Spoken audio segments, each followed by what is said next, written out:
Nous démarrons si vous le souhaitez. C'est bon, on peut y aller. Bon, vous êtes pour l'instant 18 participants. Je pense que les personnes vont arriver. Il y a eu de nombreuses inscriptions. Donc, pour celles et ceux qui ne me connaissent pas, je me présente Barbara Guigy, société AJFR. Nous sommes un centre de formation pour avocats et personnel de cabinet d'avocats et accessoirement pour les experts comptables également, ponctuellement. Il y a des thématiques qui sont plutôt brûlantes et qui arrivent notamment avec la date de déconfinement qui nous est annoncée au 11 mai. Comment allons-nous gérer nos salariés ? Si vous êtes, je pense, tous présents et toutes présentes, vous avez sans doute des salariés. Je suis moi-même concernée.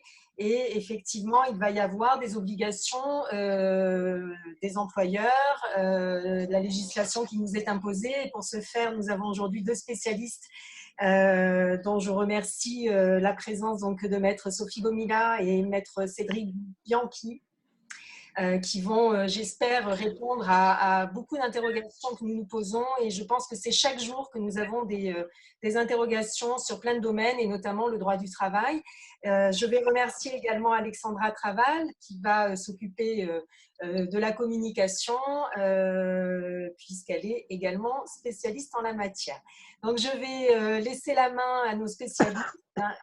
Merci de votre attention, merci d'être présents et présente à cette visioconférence. Et c'est à vous, maître Gomila et maître Bianchi, de prendre la main. Alors, c'est moi qui vais prendre la main en premier. Donc, on voulait vous remercier tout d'abord, madame Guigy et AJFR Formation, de nous avoir proposé cette intervention sur la reprise du travail des salariés. Nous sommes donc tous deux avocats au barreau de Nice depuis quelques années déjà. On fait partie et on est associés au sein du cabinet WREG, qui est spécialisé en fait dans l'entreprise. On a une activité principale qui est en droit des affaires et droit social. Et donc nous avons décidé d'animer cette visioconférence aujourd'hui. Donc, le thème que nous avons choisi pour notre intervention avec madame Guigy, et le titre, c'est « Comment gérer la reprise du travail de vos salariés avec le Covid-19 ». Alors, à l'heure où le déconfinement approche à grands pas, la question se pose de la reprise du travail, et les entreprises, aussi bien que les salariés, s'interrogent pour savoir en fait que je mette le parleur, c'est pour pouvoir les suivre. Comment va se passer la reprise du travail. Donc, nous avons décidé avec maître Bianchi, mon associé, de traiter cette question sous forme de deux parties. Une première partie sera traitée par moi-même et va être la question de savoir la reprise est-elle synonyme de fin de l'activité partielle?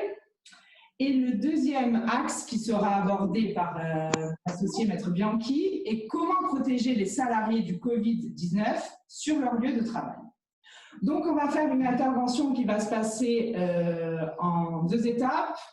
On va faire une intervention chacun d'une dizaine de minutes chacun.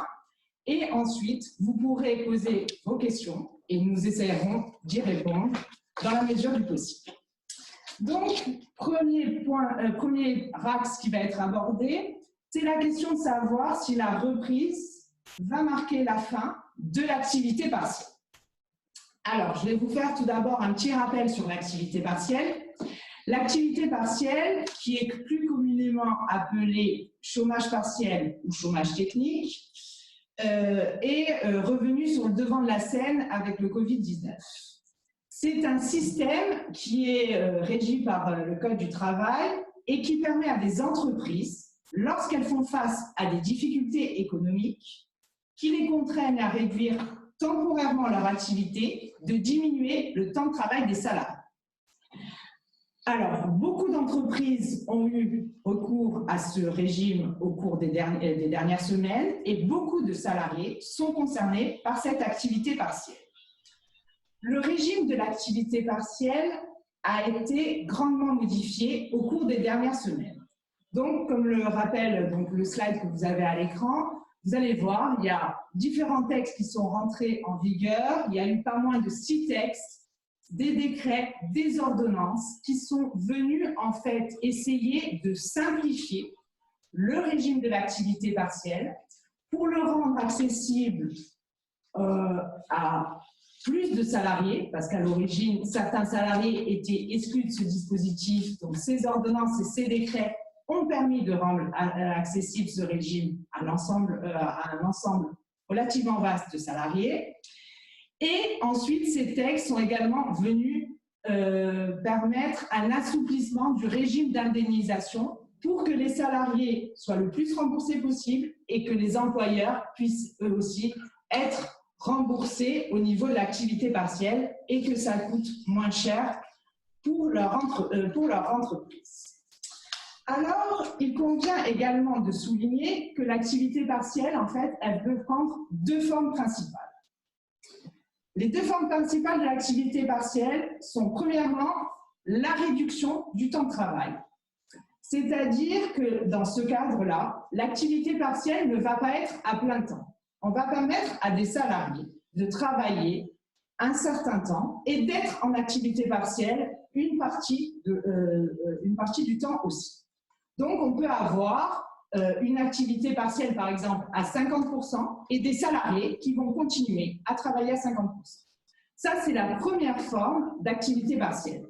Deuxième forme d'activité partielle, c'est la fermeture temporaire de toute ou partie de l'établissement. C'est ce qu'on appelle en fait l'activité partielle totale.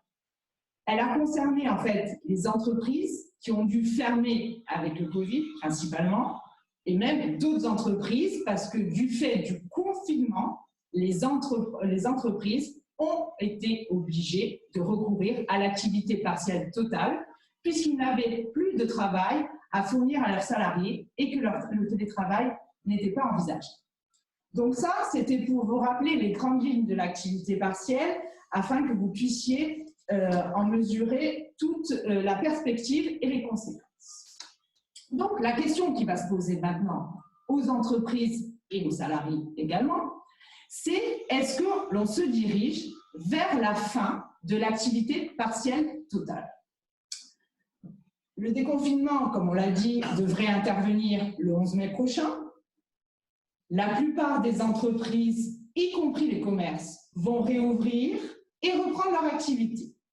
Donc, les salariés, par la force des choses, vont retravailler. Et donc, dans ce cadre-là, l'activité partielle totale va donc prendre fin pour la plupart des entreprises. Pour autant, l'activité partielle totale va perdurer au-delà du 11 mai. Elle va perdurer pour toutes les entreprises qui ne peuvent pas réouvrir le 11 mai. Et il y en a encore un certain nombre, puisque cela va concerner les bars, les cafés, les restaurants, les cinémas, certains centres commerciaux, comme nous l'a annoncé le Premier ministre lors de sa dernière allocution. Donc, en fait, l'activité partielle totale va disparaître en grande partie, mais va continuer à concerner certains pans de l'activité économique et certaines entreprises qui sont encore concernées par la fermeture. Deuxième piste qui va être ouverte, c'est celle de savoir si, en tant qu'employeur, on peut poursuivre l'activité partielle par réduction du temps de travail. Il est vraisemblable que l'activité partielle par réduction de temps de travail va se poursuivre. Et on ne peut que conseiller, au moins dans un premier temps, aux entreprises de continuer cette activité partielle par réduction du temps de travail. En effet, il ne faut pas se leurrer. La reprise est annoncée pour le 11 mai. Pour autant, l'activité ne va pas reprendre d'un seul coup. Cela va être progressif. Et donc, l'activité partielle va être un outil qui va pouvoir être utilisé par les entreprises et les employeurs pour leur permettre de reprendre petit à petit leur activité et leur permettre en fait quelque part de faire des économies de charges sociales et des économies de salaire. En effet, du jour au lendemain, l'activité ne va pas être celle de l'activité d'origine et donc les entreprises peuvent avoir recours à l'activité partielle par réduction de temps de travail. Ce qu'on conseillerait de nos entreprises, c'est de leur dire, dans un premier temps, essayez de faire reprendre aux salariés, par exemple, à 50%. Vous les maintenez en activité partielle par réduction de travail à 50% et vous les faites reprendre à 50% en temps de travail. Et au fur et à mesure que l'activité va reprendre, vous pourrez moduler l'activité partielle et faire reprendre plus vos salariés et augmenter au fur et à mesure cette activité partielle par réduction du temps de travail pour arriver à terme à 100%. Cette manière de procéder va être bénéfique pour les entreprises parce qu'elle va leur permettre de faire des économies de salaire, de charges sociales, comme je vous l'ai dit, mais elle va être aussi bénéfique pour les salariés. Parce qu'en procédant de la sorte, l'employeur va éviter les licenciements économiques. Parce que si, quand on reprend l'activité, on n'a pas l'activité d'origine qu'on avait au départ avant la crise, on va se trouver contraint, si on doit faire face à de nombreuses charges sociales, à procéder à des licenciements économiques.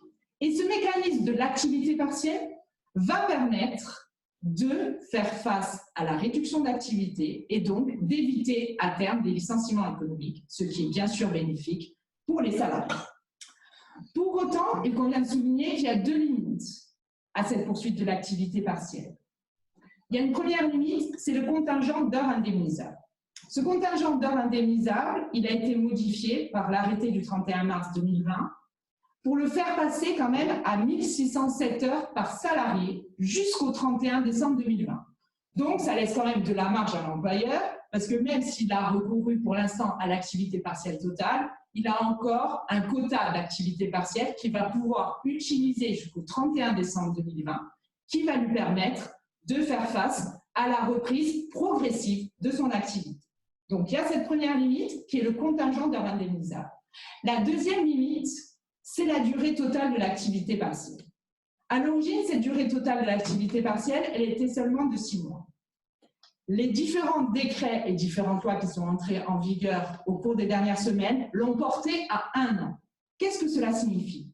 Cela signifie que si vous avez débuté votre activité partielle au début du mois de mars ou à la mi-mars avec le début du confinement, vous pourrez la poursuivre jusqu'au mois de février, voire début mars de l'année prochaine. Donc, ça laisse une latitude relativement large aux employeurs pour leur permettre d'avoir recours sur le long terme, pas sur le long terme, mais du moins sur le moyen terme, à l'activité partielle par réduction du temps de travail.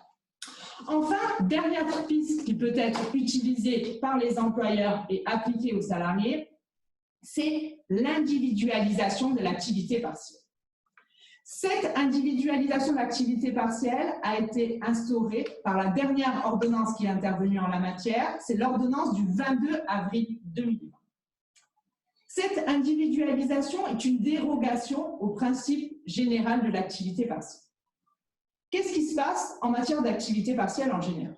En général, et en particulier dans les entreprises, on doit avoir recours à l'activité partielle de manière uniforme pour les salariés, ou du moins tout un service de salariés, toute une unité de production, tout un atelier. C'est-à-dire qu'on ne doit pas individualiser l'activité partielle, on doit appliquer le même régime à tous les salariés qui font partie d'un même atelier, d'un même service, pour ne pas qu'on puisse reprocher une discrimination à l'employeur.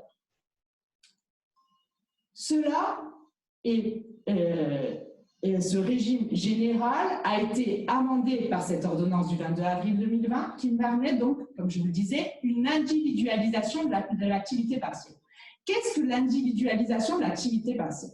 Donc, l'ordonnance nous rappelle que c'est la possibilité de placer des salariés en activité partielle de façon individualisée et selon une répartition non uniforme des heures chômées au sein d'un même établissement et pour des salariés relevant de la même catégorie professionnelle. Qu'est-ce que cela veut dire? Cela veut dire que vous allez pouvoir, dans un même atelier, placer des salariés en activité partielle, par exemple, à 50%, en laisser certains, par exemple, à 75% et d'autres à 25%.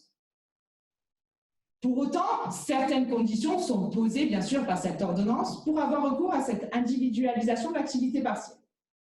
Il faut d'abord, première condition, que cette individualisation soit nécessaire pour assurer le maintien ou la reprise de l'activité. En effet, cette individualisation doit permettre la reprise progressive de l'activité et donc, il faut que cette individualisation soit indispensable à cette reprise d'activité. Ensuite, deuxième élément prévu par l'ordonnance, il est exigé que cette individualisation résulte de l'application d'un accord d'entreprise ou d'établissement ou à défaut d'un accord de branche. Et si on n'a pas d'accord d'entreprise ou d'établissement ou d'accord de branche, il faut un avis favorable du CSE ou du conseil d'entreprise. Donc, il faut qu'elle résulte d'un certain nombre de textes ou de documents qui doivent être soumis à l'appréciation des représentants du personnel. De plus, le document qui sera soumis à l'avis du CSE doit déterminer un certain nombre d'éléments. Je vous les ai listés dans le slide qui apparaît à l'écran et qui rappelle un certain nombre d'éléments qui doivent être prévus pour permettre cette individualisation de l'activité partielle. Enfin, dernier point au niveau de l'individualisation de l'activité partielle, il faut savoir que les accords d'individualisation devront cesser de produire leurs effets au 31 décembre 2020. Cela signifie que l'individualisation ne sera possible que jusqu'à cette date. Vous ne pourrez pas poursuivre l'individualisation au-delà du 31 décembre 2020, mais bien entendu, on espère que d'ici là, la reprise sera au rendez-vous et que vous n'aurez plus besoin de recourir à l'activité partielle.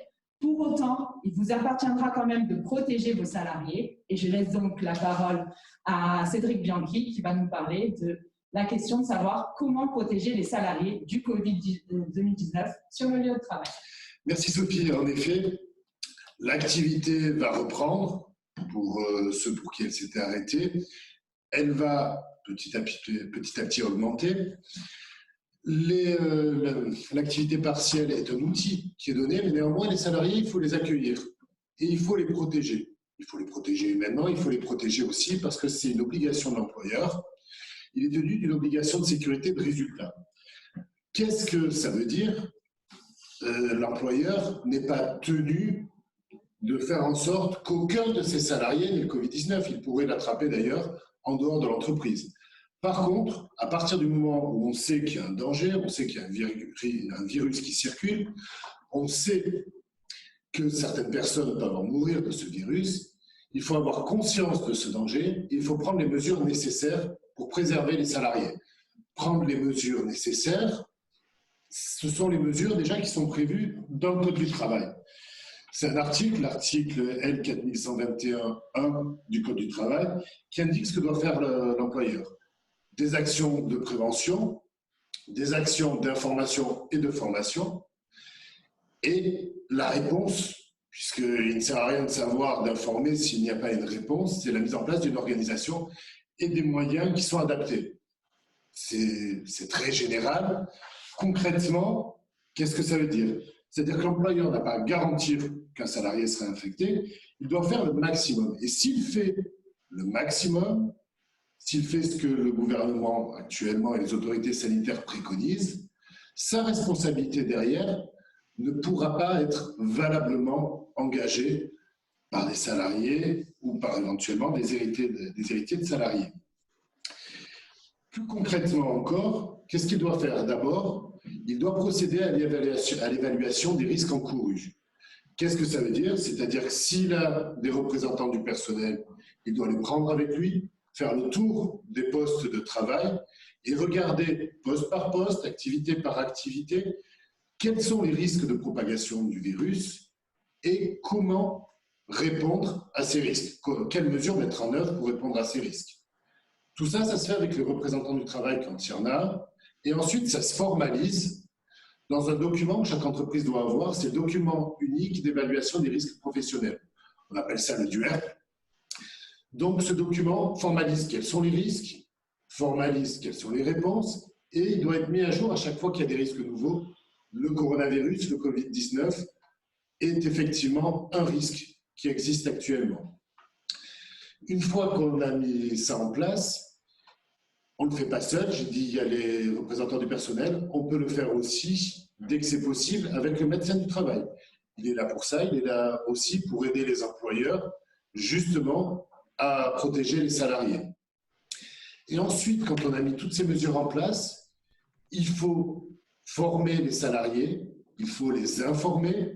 On a su faire comment les protéger. Savoir faire, c'est bien, mais le faire savoir, c'est toujours mieux. Donc, on informe ces salariés. On leur dit ce qu'ils doivent faire, on leur dit quelles sont les mesures qu'ils doivent respecter. On leur indique tout ce qu'on a fait, nous, pour les protéger. Ce qu'on a fait, ça peut être désinfecter les locaux, les désinfecter à minima avant le 11 mai, avant que tout le monde revienne. Certaines entreprises vont beaucoup plus loin. On a une cliente qui désinfecte toutes les 8 heures à chaque fois qu'il y a des changements de poste, chaque fois qu'il y a des changements d'équipe, une nouvelle désinfection est faite. Ça va être également mettre à disposition du gel hydroalcoolique, ça va être mettre à disposition des masques ou des visières, ça va être aussi et surtout faire respecter la distanciation sociale. Les plus gros problèmes qui sont trouvés aujourd'hui, les condamnations qui sont intervenues pour faire fermer des entreprises sont lorsque les distanciations sociales n'étaient pas respectées. L'employeur avait pris des mesures générales pour les faire respecter. Il avait dit aux salariés de ne pas s'approcher. Néanmoins, il n'avait pas fait ce qui va avec. C'est-à-dire qu'il n'avait pas individualisé les horaires d'ouverture alors qu'il y avait un portail d'arrivée électronique. Donc, les salariés étaient concentrés autour de ce portail. Ensuite, les salariés qui arrivaient tous en même temps étaient également tous en même temps dans des vestiaires qui étaient trop exigus. Donc, il n'était pas possible de faire respecter cette règle de distanciation sociale. Il faut, en pratique et au cas par cas, mettre en œuvre tout ce qui permet justement de respecter ces mesures. Une fois que vous l'avez fait, vous devez le faire savoir aux salariés et vous devez prouver que vous l'avez fait savoir aux salariés. C'est-à-dire qu'il faut soit leur remettre un courrier qui détaille tout ce qu'on a fait pour les protéger. Premièrement, ça les rassurera. Et deuxièmement, ça peut servir de preuve derrière. Il faut également leur dire ce qu'ils doivent faire. Je sais, on nous répète des dizaines de fois par jour quelles sont les mesures à conserver, à respecter pour ne pas être infecté par le coronavirus. Si on nous le dit une dizaine de fois par jour, il faut que l'employeur le dise une 11e fois s'il le faut. Éventuellement qu'il affiche dans ses locaux, ce serait toujours mieux. Pourquoi pas qu'il envoie toutes ces mesures par mail aux salariés. Tout ça sera en fonction du nombre de salariés et des cas précis, c'est au cas par cas. Ce qu'il peut faire aussi, c'est démontrer qu'il a pu respecter les règles de distanciation sociale et démontrer qu'il a réagi. Un constat d'huissier, ça peut être un peu cher, mais aujourd'hui, il y a des logiciels qui permettent de prendre des photos, de certifier ces photos. Donc la photo, elle sera garantie non modifiée, non photoshopée, et elle sera datée avec une date qui sera certifiée. Les employeurs pourront ainsi démontrer qu'ils ont bien tout mis en œuvre pour protéger leurs salariés. Pour entrer encore de façon plus détaillée, il y a le ministère du Travail qui a fait des fiches. Il ne les a pas fait seul, il les a faites avec des employeurs et avec des salariés pour coller le plus possible à la réalité. Pour l'instant, il y a 33 fiches qui sont faites, donc pour 33 activités. Avant le 11 mai, il y en aura 60 activités. Et ces fiches détaillent activité par activité quelles mesures doivent être prises. Si l'employeur veut protéger ses salariés et accessoirement dégager sa responsabilité, il va falloir qu'il aille regarder, je vous ai mis le lien sur le slide, qu'il aille regarder ces fiches et qu'il les respecte, qu'il les mette en œuvre. En les mettant en œuvre, il se protège lui, tout en protégeant ses salariés. L'exemple type qui est connu aujourd'hui, qui est passé dans plusieurs journaux d'information, de l'employeur qui n'a pas respecté ses règles, c'est Amazon, qui a été condamné une première fois par le tribunal judiciaire de Nanterre le 14 avril a fermé la plupart de ses services et sous astreinte extrêmement forte, on était à 1 million d'euros, parce qu'il avait pris quelques mesures, hein, mais il ne les avait pas toutes prises. Et là, on est justement au cas typique de l'employeur qui a un portique de sécurité, tous les salariés étaient convoqués en même temps, et si à l'intérieur il pouvait y avoir des mesures, à l'entrée de la société, elles n'y étaient pas. Les vestiaires n'étaient pas aussi aménagés pour respecter la distanciation sociale. Aussi, je dirais presque surtout, le CSE, le comité social et économique, c'est-à-dire les représentants du personnel, n'avaient pas été présents pour l'accompagner dans les mesures de prévention. C'est-à-dire que l'employeur avait fait, Amazon en espèce, avait fait ce qu'il voulait. Il avait informé derrière les représentants du personnel, mais il n'était pas allé les voir avant, il n'était pas allé les voir pendant. C'est pour ça que le tribunal judiciaire lui a reproché. C'est pour ça qu'il faut, j'insiste, il faut vraiment demander aux représentants du personnel d'être présents et les informer tout au long de l'évolution de la situation, comme il faudra informer les salariés tout au long. Les activités donc ont été limitées du coup aux produits alimentaires, d'hygiène et médicaux. Amazon a fait appel et la Cour d'appel de Versailles a confirmé cette décision dans le courant du mois d'avril. Elle a certes élargi les activités qui pouvaient être encore pratiquées, donc la high-tech, l'informatique, la santé, l'épicerie, la parapharmacie. Néanmoins, même si l'astreinte est aussi limitée à 100 000 euros de mémoire au lieu d'1 million d'euros, néanmoins, c'est confirmé. Et l'employeur est mis en demeure pour réouvrir tous ses services, de respecter les mesures de distanciation sociale et de respecter toutes ces mesures. Donc j'insiste, c'est bien important, c'est extrêmement important.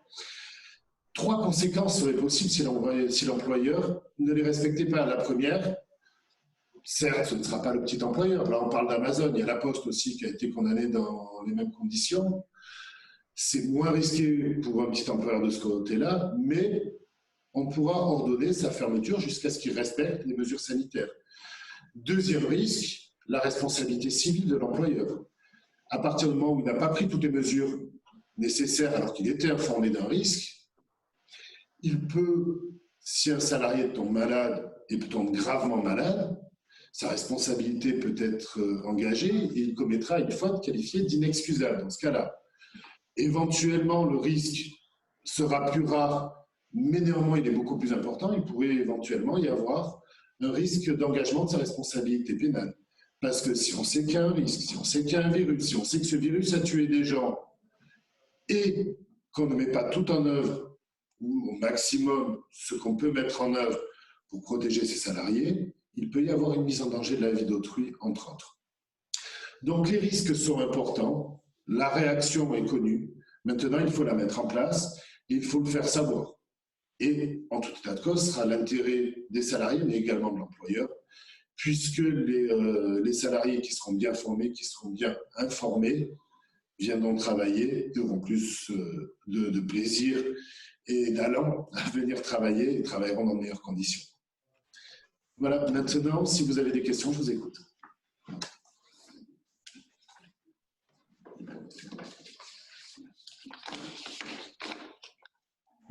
Bonjour, Bruno Valentin, question pour Sophie. Sophie, en cas d'absence de représentant de salariés dans l'entreprise, comment ça se passe donc pour la reprise de l'activité? Salarié compétent aussi. Alors, comment ça se passe? C'est-à-dire comment ça se passe? Au niveau de l'activité partielle?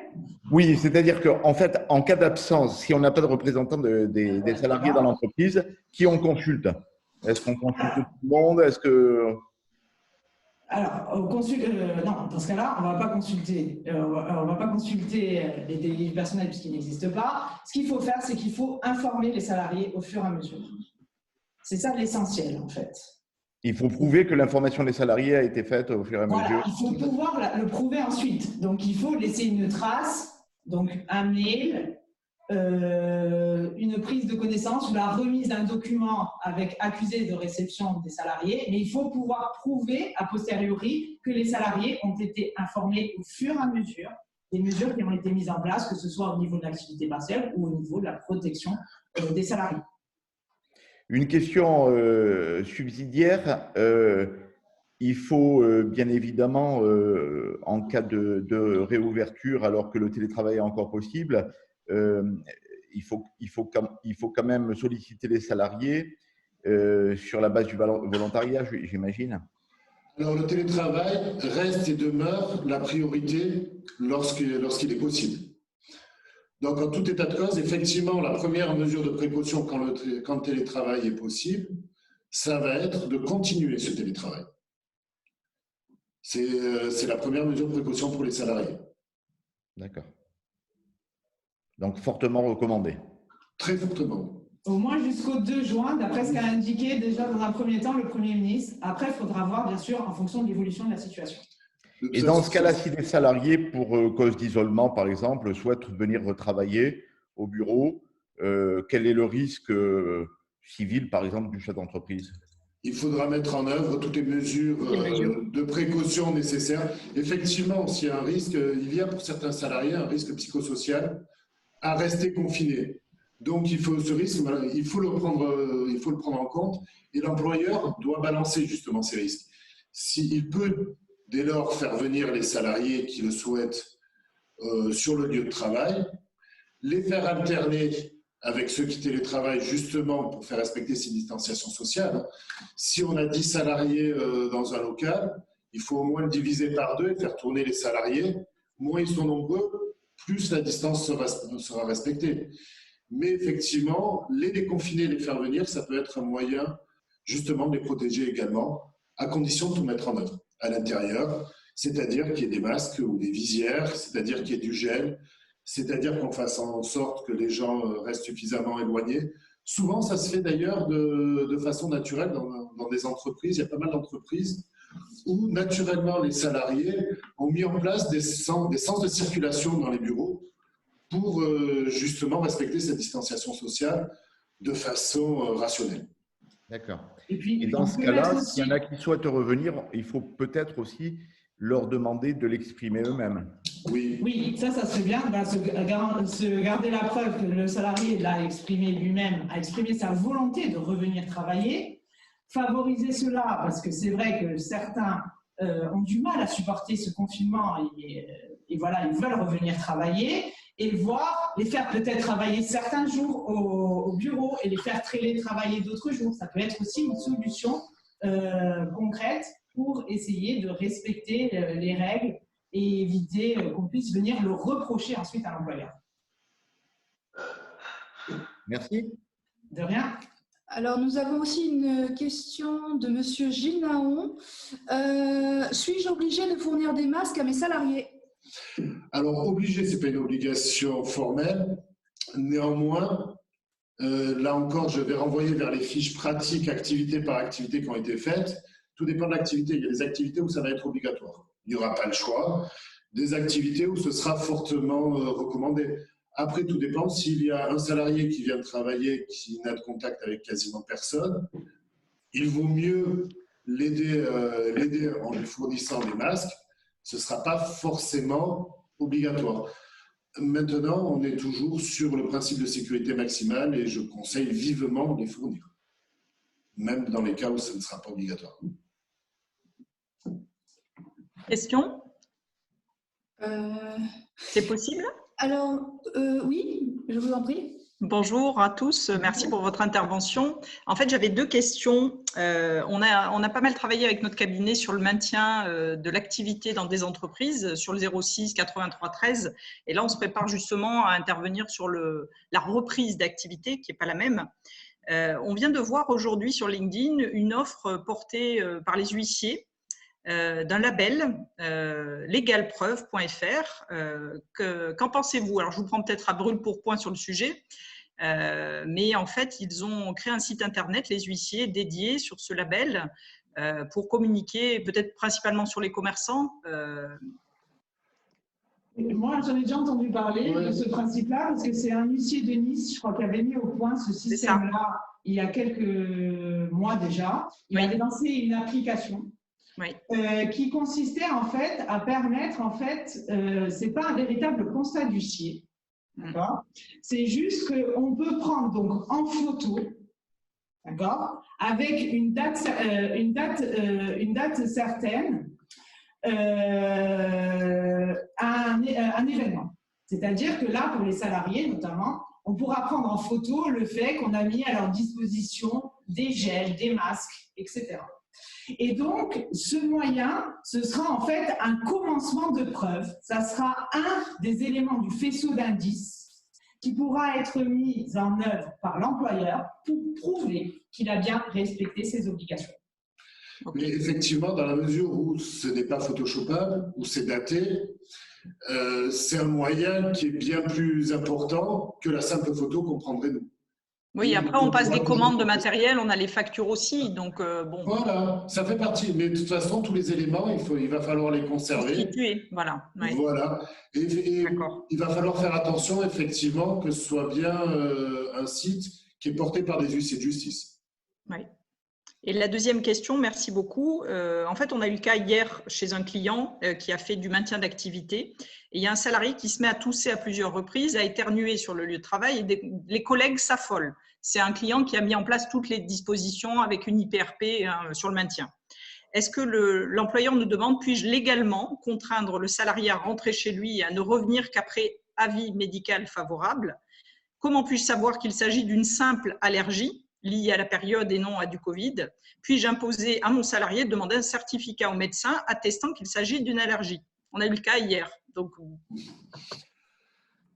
si le salarié, si on le renvoie chez lui dans ce cas-là, alors qu'il n'est pas malade, a priori, il n'a pas de certificat médical, on pourra lui demander de rentrer chez lui, mais par contre, il faudra lui payer le salaire sur cette période. Et est-ce que j'ai le droit de lui demander? Oui. Après, il a le droit de refuser. Il a le droit de refuser parce qu'il y a aussi la question du secret médical. C'est ça, exactement. Voilà, et donc, il peut toujours opposer à l'employeur la question du secret médical. Après, je pense qu'un salarié dans les conditions actuelles, je pense que quand même, il va faire un effort pour essayer de prouver sa bonne foi. Et si c'est vraiment une allergie, il va donner à l'employeur les documents prouvant que c'est une simple allergie. Oui, mais le problème, c'est que pour avoir l'attestation de l'allergie, il faut aller voir un médecin. Et il ne veut pas forcément aller voir le médecin parce que dans les zones là où il y a les médecins, ce n'est pas forcément les zones où on aime se promener en ce moment. Voilà. Donc, c'était ça en fait. Oui. Ça, c'est une évidence. Il n'y a personne qui a envie d'aller à l'hôpital chez le médecin en ce moment parce que tout le monde a peur. Ouais. Pour autant, pour l'instant, peut-être le laisser le temps que l'allergie, tu vois, l'allergie, il doit prendre des médicaments, etc. Vous demandez une téléconsultation éventuellement. Sinon. Aussi, c'est ce que j'étais en train de penser, demander une téléconsultation. Allez, ok. Après, on peut jamais contraindre quelqu'un, un salarié, à aller chez un médecin. Et si jamais il n'est pas arrêté pour cause de maladie et que de lui-même, il est venu travailler, que c'est l'employeur qui lui demande de plus travailler, le salaire doit être payé. Merci. Alors, après, on a une question de monsieur Ludovic Claire. L'employeur doit-il continuer à établir des attestations pour ses salariés amenés à venir travailler après le 11 mai? Alors là, on aura normalement plus de précisions le 7 mai quand le plan de déconfinement sera un peu plus largement exposé. Mais d'après ce qu'on peut comprendre de l'intervention du Premier ministre hier, normalement, il n'y aura plus besoin d'attestation pour aller travailler, sauf si on sort du département ou qu'on déplace les 100 km. En restant pour aller travailler, en restant dans son département et à proximité de chez soi, il ne devrait plus y avoir besoin d'attestation. Tu n'as pas le droit d'aller là. Après, nous avons une question de Rosemarie Abrieux. Peut-on organiser le travail de 2 équipes un jour sur 2? Qu'en est-il du chômage partiel? Je voudrais expliquer la pensée. On vous écoute. Pardon, on vous écoute.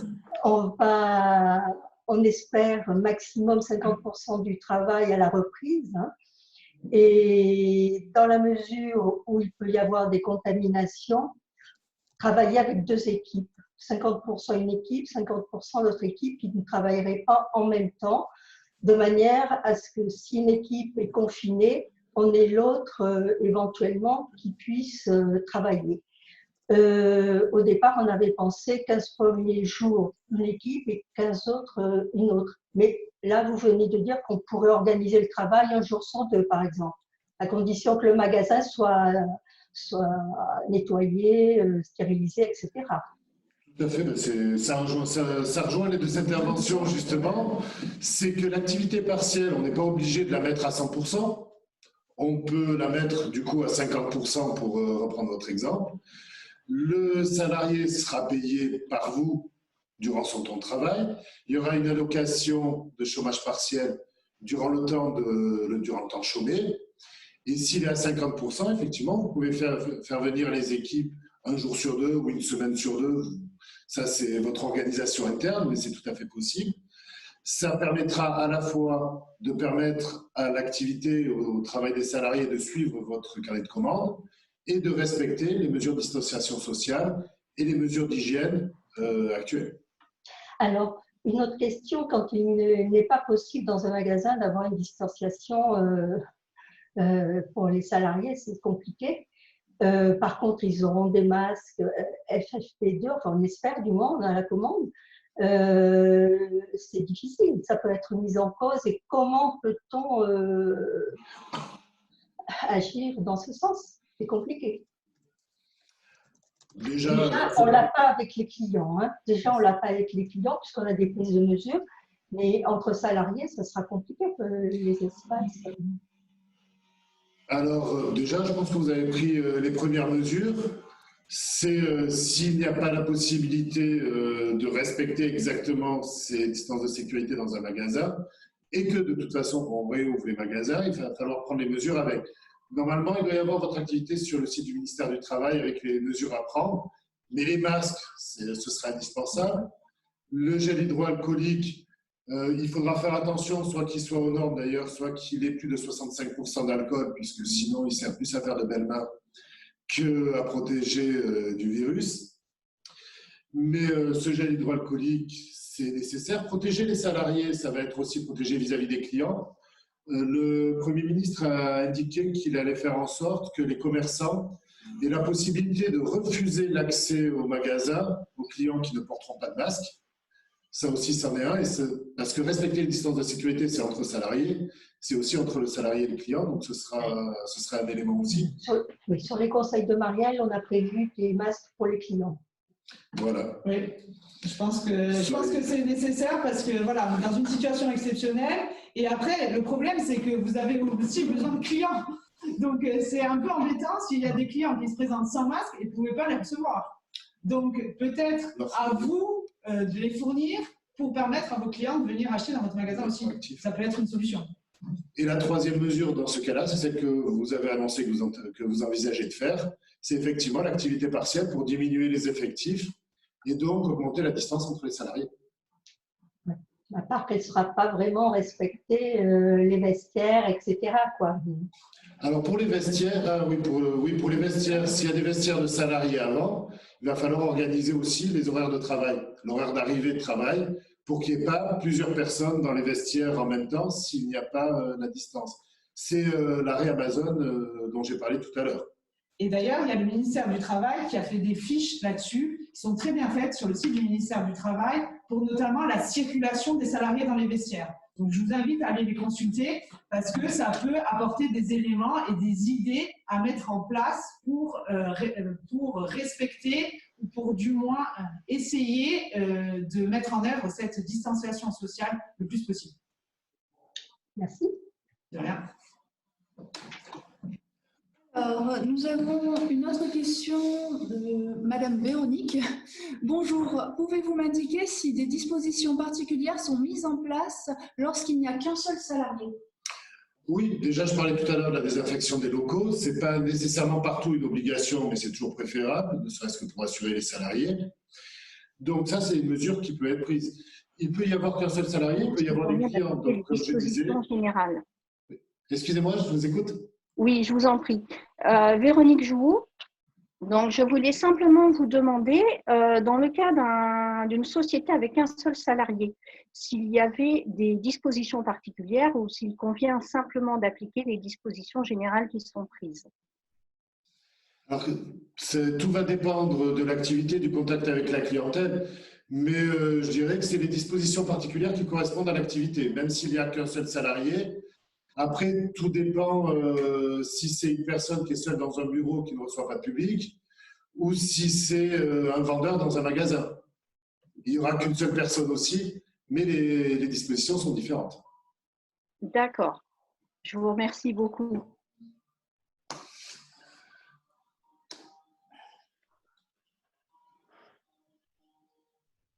Alors, nous avons une autre question de Monsieur Ludovic Clerc.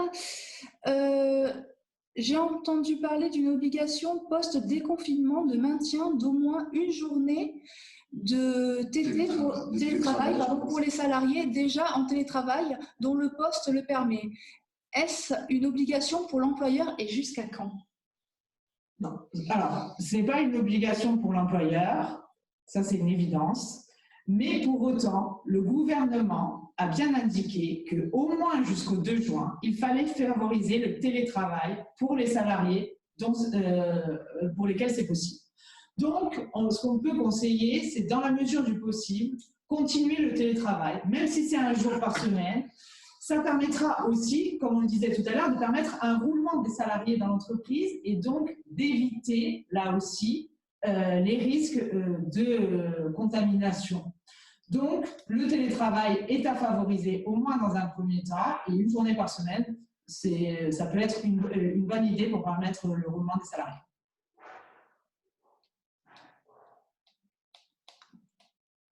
Y aurait-il d'autres questions? Bruno Valentin, une dernière question. Sauf erreur de ma part, vous n'avez pas parlé des matériels qui sont à disposition dans l'entreprise de plusieurs personnes, type photocopieur, kitchenette, scanner, etc. Je suppose qu'il n'y a pas d'obligation en la matière, mais qu'il est préférable aussi de prévoir du matériel de désinfection. Voilà. Ça peut faire partie de l'évaluation des risques, hein. Si. Tout à fait. Voilà, il n'y a pas une obligation générale, mais effectivement, dans l'évaluation des risques, il va falloir prévoir, d'ailleurs, près des fontaines à eau, des désinfectants, les toilettes. C'est malgré tout un lieu où il va y avoir un risque de communication du virus.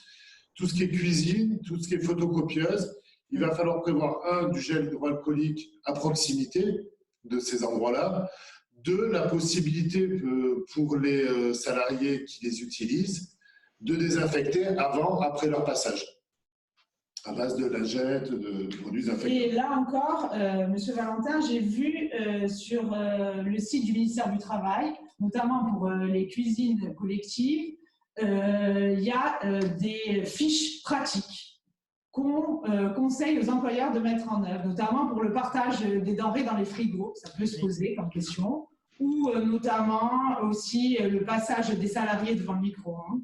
Et donc là, ce qu'ils conseillaient, par exemple, pour les frigos, c'était de mettre en place des zones pour chaque salarié aurait sa zone dans laquelle il devra mettre ses denrées alimentaires pour éviter, encore une fois, le risque de contamination. Donc, regardez sur le site du ministère du Travail, il y a plein de fiches pratiques pour essayer de limiter au maximum les risques de contamination et qu'on puisse venir ensuite le reprocher aussi à l'employeur.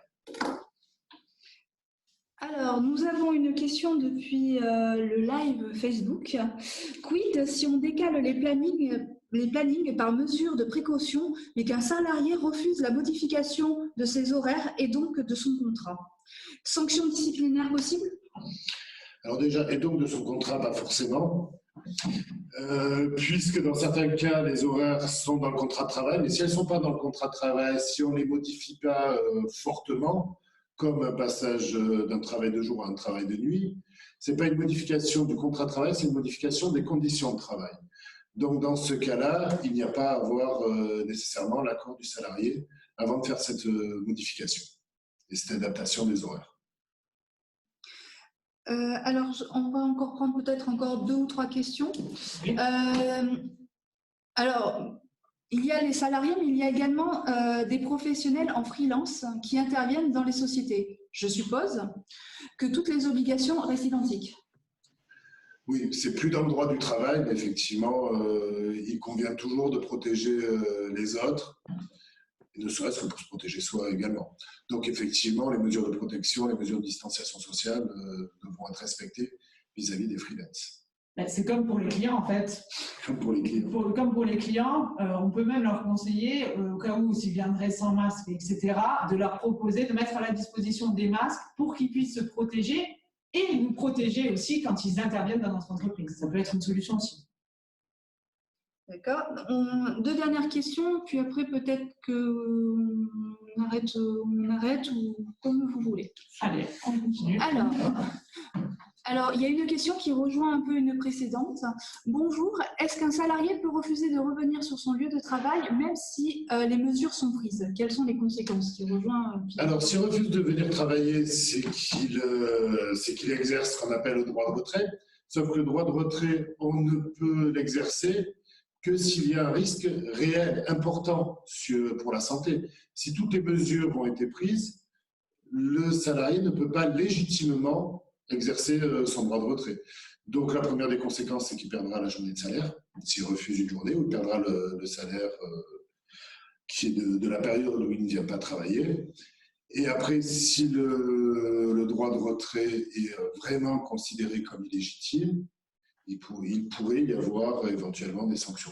Je ne pense pas que ce soit le moment d'agir comme ça, puisqu'on peut comprendre quelque part la peur des salariés, mais normalement, il n'est pas censé ne pas pouvoir en dire. Oui, il y a des sanctions disciplinaires qui pourront être appliquées, mais bien entendu, je pense que dans le contexte actuel, il faut favoriser dans un premier temps la discussion avec les salariés. Et tout est dans la pédagogie et dans la façon d'amener les choses et en essayant d'expliquer aux salariés qu'on a mis en œuvre toutes les mesures et que donc sa peur est irrationnelle et qu'elle n'est pas justifiée pour l'inciter à venir travailler. Après, bien entendu, si la phase pédagogique et si les explications ne sont pas probantes et ne portent pas ses fruits, là, on pourra aller sur le disciplinaire, mais ce sera que dans un deuxième temps, vu le contexte actuel. Ce n'est pas conseillé d'aller au conflit actuellement. J'ai une question. Oui. C'est possible? Ariel Morali. Bonjour. Il est envisagé dans les médias là, que le dispositif du chômage partiel allait évoluer à partir de début juin. Le contenu des dispositions allait changer. Est-ce que vous pouvez nous le confirmer? Alors, il a déjà évolué depuis 8 mars. On en est à combien? 5e, 6e texte. On en est au 6e texte, donc il n'arrête pas de changer. Effectivement, il pourra évoluer. Après, dans quel sens exactement? Autant je peux parler des textes qui sont publiés, j'en parle en l'état des textes actuels. Effectivement, vous dire ce qui va être changé, c'est difficile, d'autant plus que je fais la différence entre ce qui est annoncé généralement par les politiques et ce qu'il y a dans les textes de loi. Je préfère me concentrer sur ce qu'il y a réellement sur les textes plutôt que sur les annonces. Donc, vous dire ce qu'il y aura dedans. Ça, c'est sûr, on ne peut pas vous dire. C'est sûr que le sens des choses vont dans le fait qu'il ne faut pas non plus que les employeurs utilisent à tort et à travers l'activité partielle. Parce que l'activité partielle est un moyen d'avoir fait face là, au confinement et on ne veut pas qu'il soit par la suite poursuivi de manière déraisonnable par les employeurs. Et donc, le gouvernement, au bout d'un moment, il va peut-être couper les vannes parce qu'ils n'auront plus les moyens de faire face à tous ces remboursements d'activité partielle. Donc, ça risque peut-être d'aller dans ce sens-là. Mais pour l'instant, nous, on n'a aucune information et il n'y a aucun texte qui s'est prononcé dans ce sens-là pour l'instant. Sachant que toutes les mesures, quand même, qui ont été prises jusqu'à présent, on nous a bien indiqué que c'était applicable jusqu'au 31 décembre 2020. Donc, ça me paraît difficile maintenant pour le gouvernement de faire… De revenir en arrière. De reculer et de dire non, finalement, on va changer d'avis. Donc, les mesures, elles ont été prises jusqu'au 31 décembre 2020. Donc là, en l'état… Mais on espère, hein.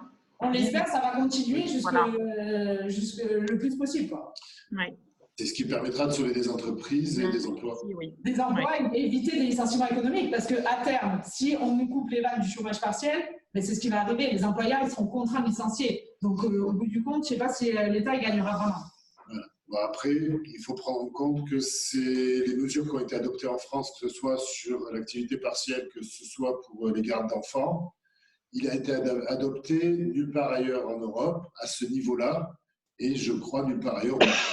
Donc, ça risque d'avoir plus tendance à diminuer qu'à augmenter. Nous avons encore de nombreuses questions. Alors, voulez-vous continuer à On peut continuer encore un petit peu. Oui. D'accord. Donc, est-il possible de demander à l'inspection du travail ou de l'hygiène de se rendre sur place pour constater des manquements de l'employeur à son obligation de sécurité?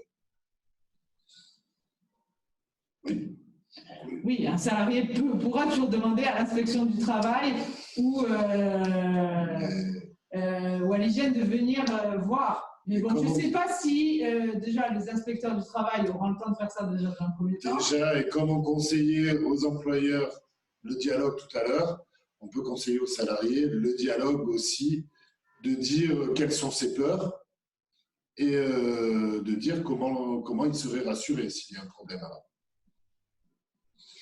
D'accord. Après, qui paie les masques? Puisque ce n'est pas une obligation, si un salarié en veut un, il vient avec? Alors, le salarié peut venir avec ses masques, mais normalement, pour protéger le salarié sur le lieu de travail, c'est l'employeur qui met les masques à disposition. Mais si on évalue dans l'évaluation des risques que ce n'est pas nécessaire et qu'on a mis en place d'autres mesures, c'est le cas dans certaines entreprises, où c'est dans le service, où on a fait de la distanciation de 3 mètres.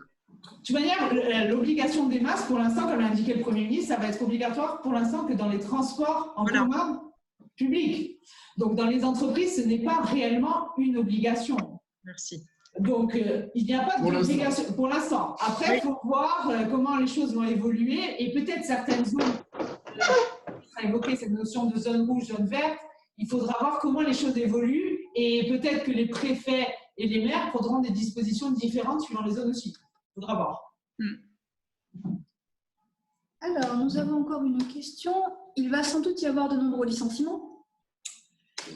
Alors, donc, ce qu'on vous disait, il va y avoir des licenciements. À terme, je vous dirais, oui, il va en avoir. C'est une évidence. Il ne faut pas se leurrer non plus. Mais, comme je vous l'expliquais, avec ce système de l'activité partielle et la poursuite de l'activité partielle, au moins dans un premier temps, par réduction du temps de travail, on va essayer de limiter les licenciements économiques parce que, hélas, si la reprise n'est pas au rendez-vous, et il est vrai que d'un coup, l'activité, il ne faut pas se leurrer, hein, d'un coup, ça ne va pas repartir et on ne va pas être au niveau d'avant-crise dès le 11 mai. C'est totalement impossible. Donc, dans ce cas-là, il y aura des licenciements économiques et c'est vrai que l'activité partielle peut être utilisée dans ce cas-là comme un outil, comme je vous l'expliquais, pour éviter justement ces licenciements économiques. Pour les éviter, mais bon, oui. Sans vouloir être pessimiste, je pense effectivement qu'il y en aura quand même. C'est une évidence. Parce qu'il y aura forcément une baisse d'activité pour la plupart des entreprises. D'accord. Alors, nous avons une dernière question de Madame Virginie Ponsol, mais quid des salariés, du salarié qui prend les transports en commun? Comment, je suppose, c'est comment le protéger? Alors, déjà, l'obligation de sécurité de l'employeur, c'est dans l'entreprise. L'employeur n'est jamais obligé de protéger le salarié ni chez lui, ni sur le temps de transport entre son domicile et son travail. Donc, dans les transports en commun, premièrement, c'est le salarié qui va se protéger lui-même. Il devrait y avoir le port du masque obligatoire. Et après, par contre, c'est quand on rentre dans l'entreprise que l'employeur a son rôle à jouer. Après, si l'employeur a envie d'étendre et d'aider le salarié dans les transports en commun, il n'y a évidemment pas de difficulté sur ça.